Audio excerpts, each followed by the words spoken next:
Okay, guys. So, one thing I want to let you know is that you have a copy of this doc, and you'll notice that some of it's hyperlinked. Like here in the chapter title, it says Into the Primitive. If you hold your mouse on there as I'm reading, if you want to follow along, which is a great idea, if you hold your mouse onto there, um, then it'll pop up with a definition if you don't know that word. So, let's get started. Chapter 1 Into the Primitive.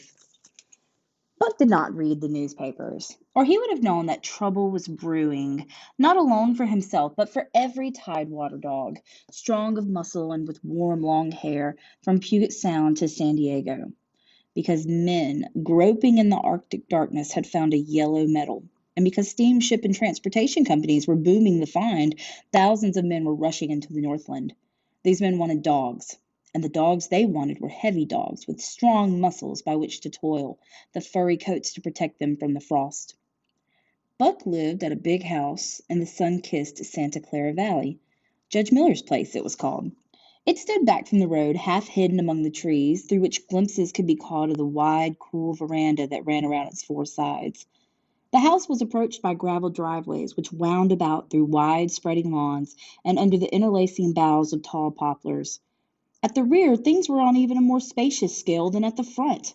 There were great stables where a dozen grooms and boys held forth, rows of vine-clad servants' cottages, an endless and orderly array of outhouses, long grape arbors, green pastures, orchards, and berry patches.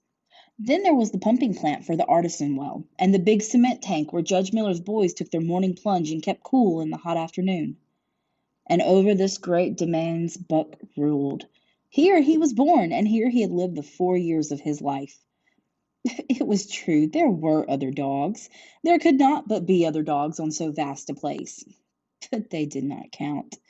They came and went, resided in the populous kennels, or lived obscurely in the recesses of the house after the fashion of Toots, the Japanese pug, or Isbel, the Mexican hairless. Strange creatures that rarely put nose out of doors or set foot to ground. On the other hand, there were the fox terriers, a score of them at least, who yelped fearful promises at Toots and Isbel, looking out the windows at them and protected by a legion of housemaids, armed with brooms and mops. But Buck was neither house dog nor kennel dog. The whole realm was his.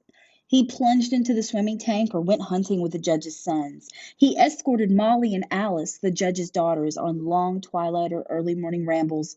On wintry nights he lay at the judge's feet before the roaring library fire. He carried the judge's grandsons on his back or rolled them in the grass and guarded their footsteps through wild adventures down the fountain to the stable yard.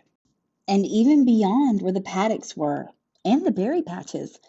Among the terriers he stalked imperiously, and Toots and Isabel he utterly ignored, for he was king, king over all creeping, crawling, flying things of Judge Miller's place, humans included. His father, Elmo, a huge Saint Bernard, had been the judge's inseparable companion, and Buck bid fair to follow in the way of his father. He was not so large, he only weighed 140 pounds, for his mother Shep had been a Scotch shepherd dog. Nevertheless, 140 pounds, to which was added the dignity that comes of good living and universal respect, enabled him to carry himself in a right royal fashion. During the 4 years since his puppyhood, he had lived the life of a sated aristocrat. He had a fine pride in himself. He was even a trifle egotistical, as country gentlemen sometimes become because of their insular situation, but he had saved himself by not becoming a mere pampered house dog. Hunting and kindred outdoor delights had kept down the fat and hardened his muscles, and to him, as to the cold tubbing races, the love of water had been a tonic and a health preserver. And this was the manner of Dog Buck in the fall of 1897, when the Klondike strike dragged men from all the world into the frozen North. But Buck did not read the newspapers, and he did not know that Manuel, one of the gardener's helpers, was an undesirable acquaintance.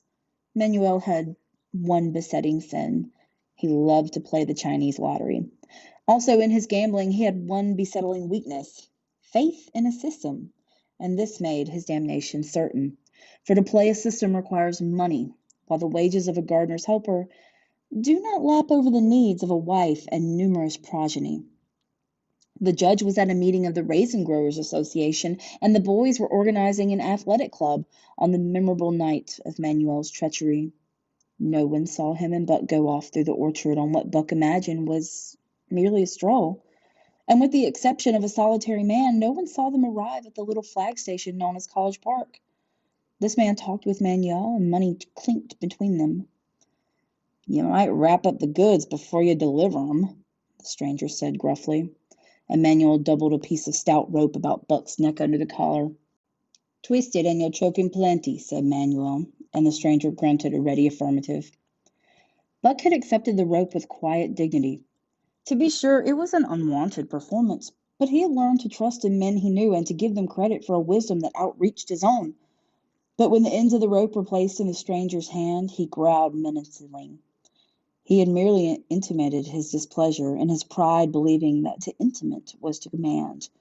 But to his surprise, the rope tightened around his neck, shutting off his breath. In quick rage, he sprang at the man, who met him halfway, grappled him close by the throat, and with a deft twist threw him over his back. Then the rope tightened mercilessly, while Buck struggled in a fury, his tongue lolling out of his mouth and his great chest panting futilely. Never in all his life had he been so vilely treated, and never in all his life had he been so angry. But his strength ebbed, his eyes glazed, and he knew nothing when the train was flagged and the two men threw him into the baggage car. The next he knew, he was dimly aware that his tongue was hurting, and that he had been jolted around in some kind of conveyance. The hoarse shriek of a locomotive whistling and crossing told him where he was. He had traveled too often with a judge not to know the sensation of riding in a baggage car. He opened his eyes, and into them came the unbridled anger of a kidnapped king.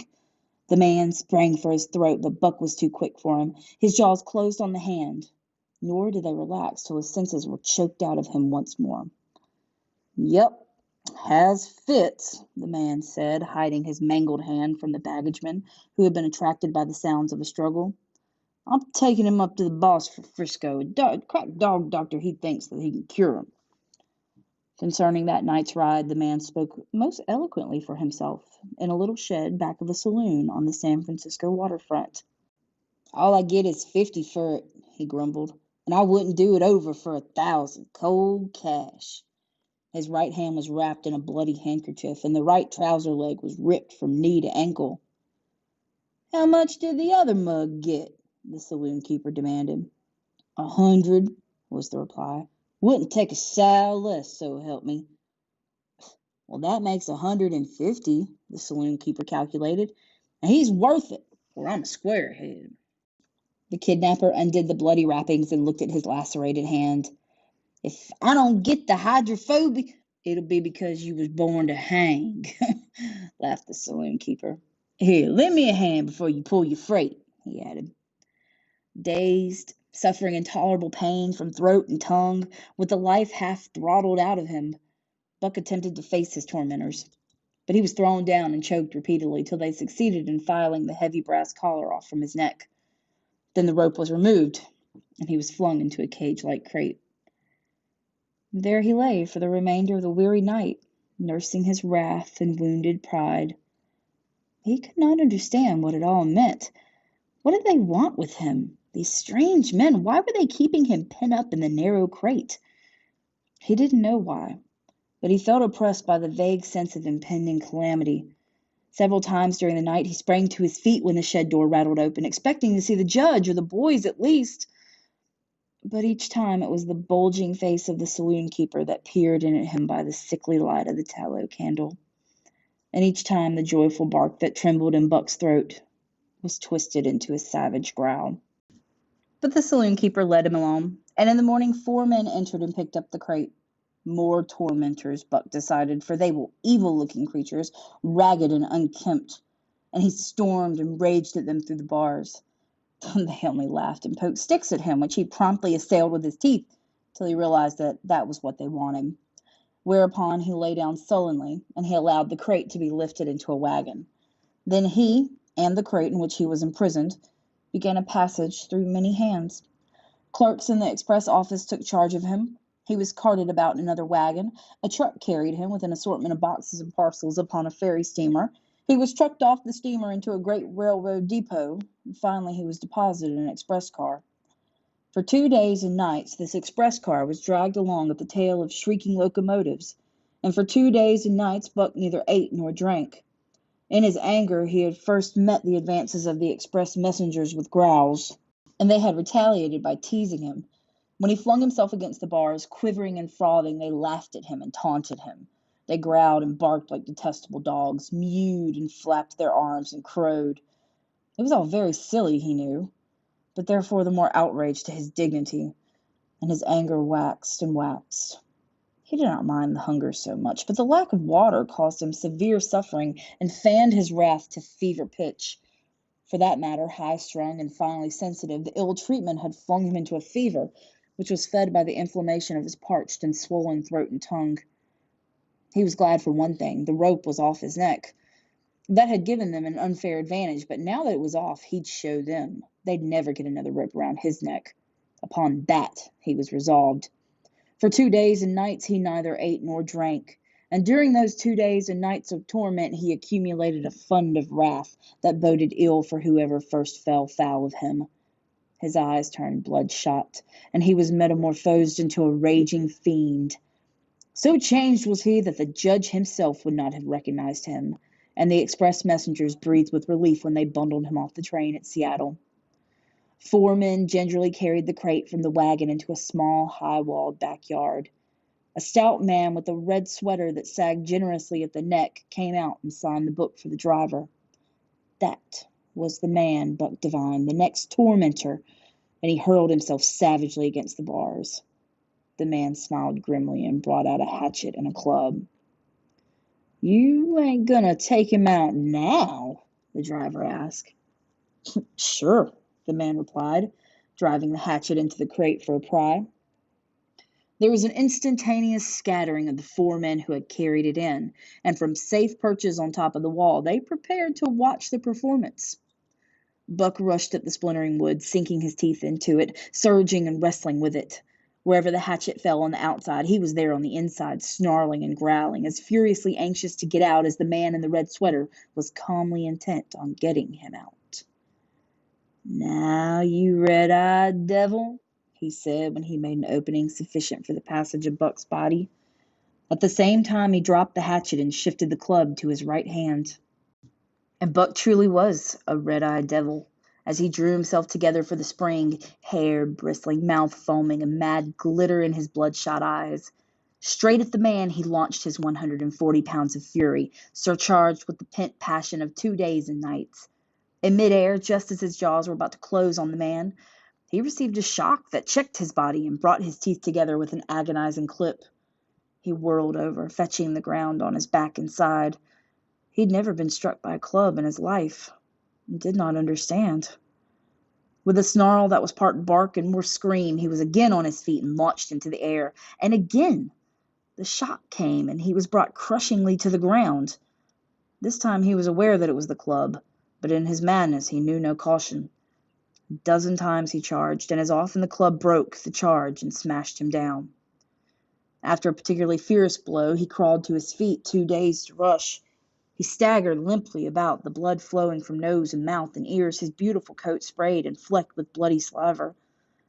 Then the man advanced and deliberately dealt him a frightful blow on the nose. All the pain he had endured was nothing compared with the exquisite agony of this. With a roar that was almost lion-like in its ferocity, he again hurled himself at the man. But the man's shifting club from right to left coolly caught him under the jaw, at the same time wrenching downward and backward. Buck described a complete circle in the air and half another, and then he crashed to the ground on his head and chest. For the last time he rushed. The man struck the shrewd blow he had purposely withheld for so long, and Buck crumpled and went down, knocked utterly senseless. "Ha ha, he's no slouch at dog breaking, that's what I say," one of the men on the wall cried enthusiastically. "Sure to break caiuses any day and twice on Sundays," was the reply of the driver as he climbed on the wagon and started the horses. Buck's senses came back to him, but not his strength. He lay where he had fallen, And from there he watched the man in the red sweater. "Answers to the name of Buck," the man soliloquized, quoting from the saloon keeper's letter which had announced the consignment of the crate and its contents. "Well, Buck, my boy," he went on in a genial voice, "we've had our little ruction, and the best thing we can do is to let it go at that. You've learned your place, and I know mine. Be a good dog, and it'll all go well, and the goose'll hang high. Be a bad dog, and I'll whale the stuffing out of you. You understand?" As he spoke, he fearlessly patted the head that he had so mercilessly pounded, and though Buck's hair involuntarily bristled at the touch of his hand, he endured it without protest. When the man brought him water, he drank it eagerly, and later bolted a generous meal of raw meat chunk by chunk from the man's hand. He was beaten. He knew that, but he was not broken. He saw once for all that he stood no chance against a man with a club. He'd learned the lesson, and in all his life he never forgot it. That club was a revelation. It was his introduction to the reign of primitive law, and he had met the introduction halfway. The facts of life took on a fiercer aspect, and while he faced that aspect uncowed, he faced it with all the latent cunning of his nature aroused. As the days went by, other dogs came, in crates and at the ends of ropes, some docilely and some raging and roaring as he had come. And one and all he watched them pass under the dominion of the man in the red sweater. Again and again, as he looked at each brutal performance, the lesson was driven home to Buck. A man with a club was a lawgiver, a master to be obeyed, though not necessarily conciliated. Of this last Buck was never guilty, though he did see beaten dogs that fawned upon the man and wagged their tails and licked his hands. Also he saw one dog that would neither conciliate nor obey, finally killed in the struggle for mastery. Now and again men came, strangers, who talked excitedly, wheedlingly, and in all kinds of fashions, to the man in the red sweater. And at such times the money passed between them, the strangers took one or more of the dogs away with them. Buck wondered where they went, for they never came back. But the fear of the future was strong upon him, and he was glad each time when he was not selected. Yet his time came in the end, in the form of a little weazened man who spat broken English and many strange and uncouth exclamations which Buck could not understand. "Sacre dam!" he cried when his Buck's eyes lit upon Buck. "That one damn bully dog, eh? How much?" "300, and a present at that," was the prompt reply of the man in the red sweater. "It seems it's government money. You ain't got no kick coming, eh, Perrault?" Perrault grinned. Considering that the price of dogs had been boomed skyward by the unwonted demand, it was not an unfair sum for one so fine an animal. The Canadian government would be no loser, nor would its dispatches travel slower. Perrault knew dogs, and when he looked at Buck, he knew that he was 1 in 1,000. 1 in 10,000, he commented mentally. Buck saw the money pass between them, and he was not surprised when Curly, a good-natured Newfoundland, and he were led away by the little weazened man. And that was the last he saw of the man in the red sweater. And as Curly and he looked at the receding Seattle from the deck of the Narwhal, it was the last he saw of the warm Southland. Curly and he were taken below by Perrault, and turned over to a black-faced giant called Francois. Perrault was French-Canadian, and swarthy, but Francois was French-Canadian half-breed, and twice as swarthy. They were a new kind of men to Buck, of which he was destined to see many more, and while he developed no affection for them, he nonetheless grew honestly to respect them. He speedily learned that Perrault and Francois were fair men, calm and impartial in administering justice, and too wise in the way of dogs to be fooled by dogs. In the 'tween decks of the Narwhal, Buck and Curly joined 2 other dogs. One of them was a big, snow-white fellow from Spitzbergen, who had been brought away by a whaling captain, and who had later accompanied a geological survey into the Barrens. He was friendly, in a treacherous sort of way, smiling into one's face while he meditated some underhand trick, as for instance when he stole from Buck's food at the first meal.